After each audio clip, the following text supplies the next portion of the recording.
Hi there, I'm Chris Devine, and this is my review of the Boss IR-200.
Now, impulse responses usually resided in the world of the studio, especially in plugins.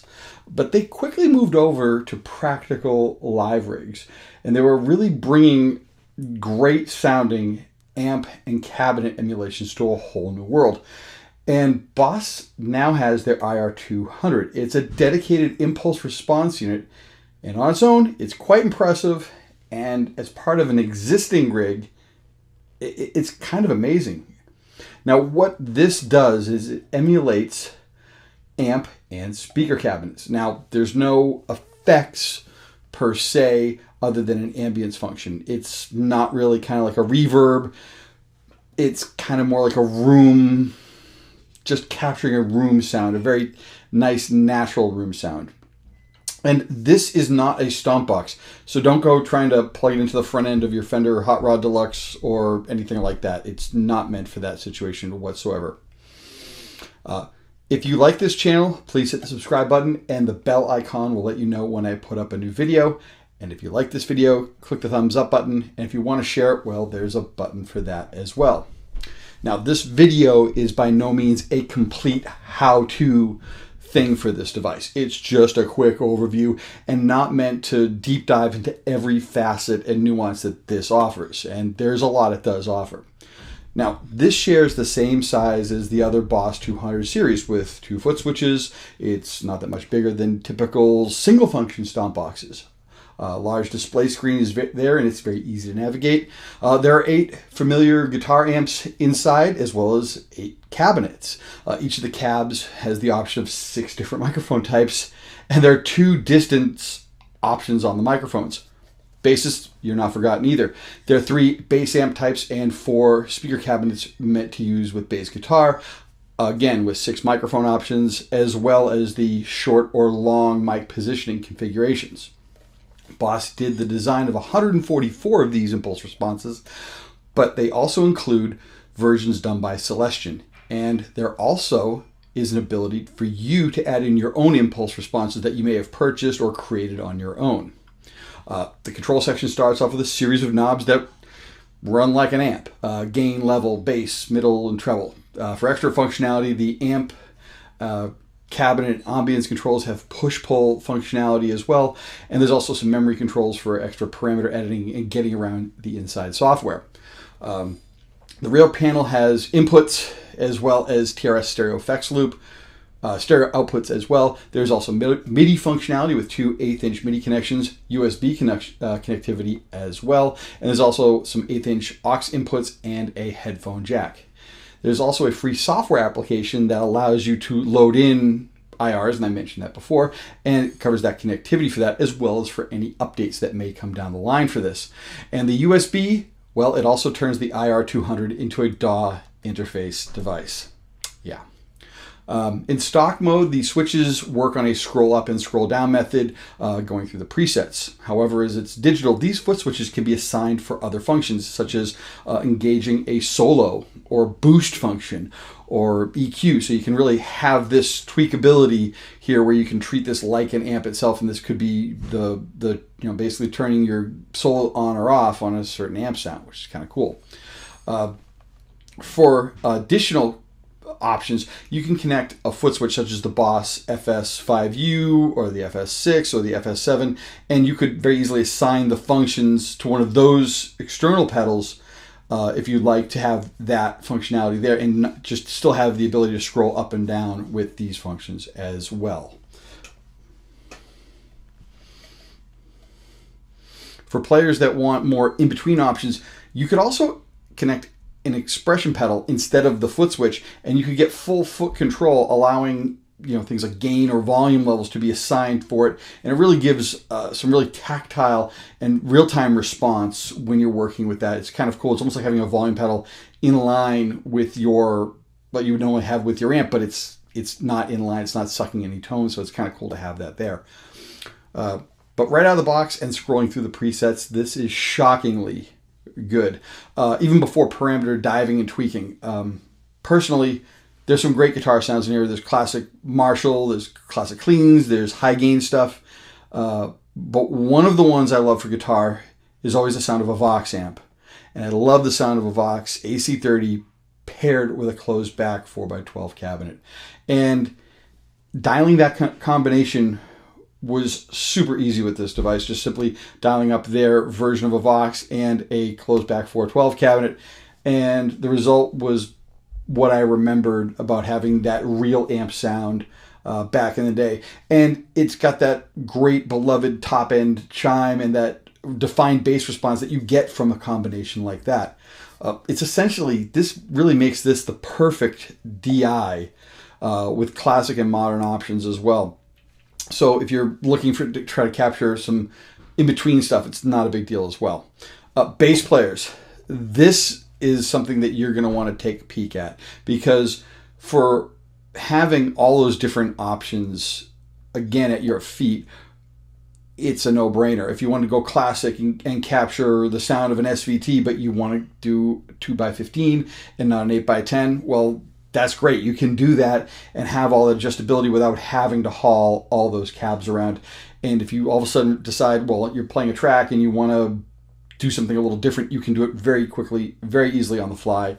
And there's not a lot of tweaking or editing involved. It's very easy. And the sounds are fantastic. Again, that SVT into a 215 cab is something also, it's kind of not the traditional sound, but I'm familiar with that, and it was very big and rich in what I remembered when you're running a bass into a rig like that for real.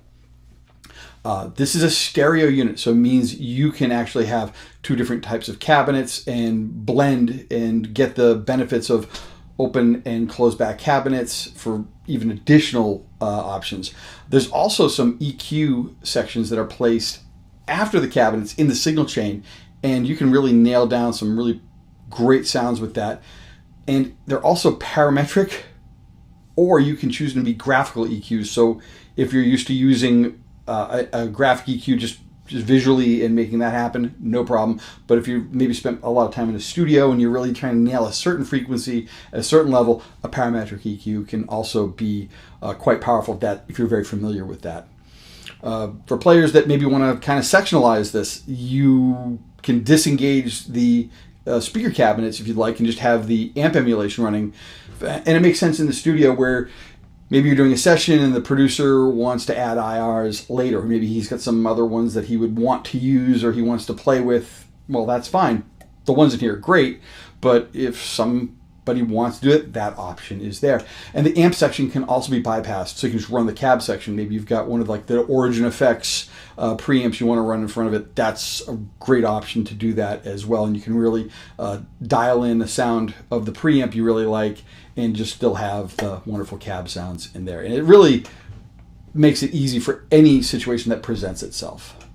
And there's a lot of ways you can incorporate this for your own types of rig. You could very easily just plug your guitar or bass into it, get a sound, run it into a DAW or a full range speaker system or mixer, and you're good to go. The headphone connection also makes this a really simple on its own type of rig.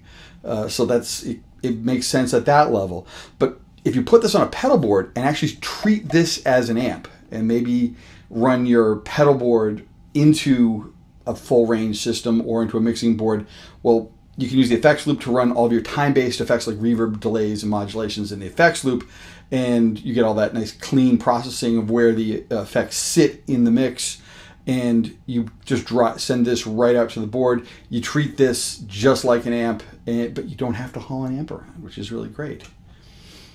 The amp and cab sounds, again, they're wonderful. This is a really great tool to make going ampless practical.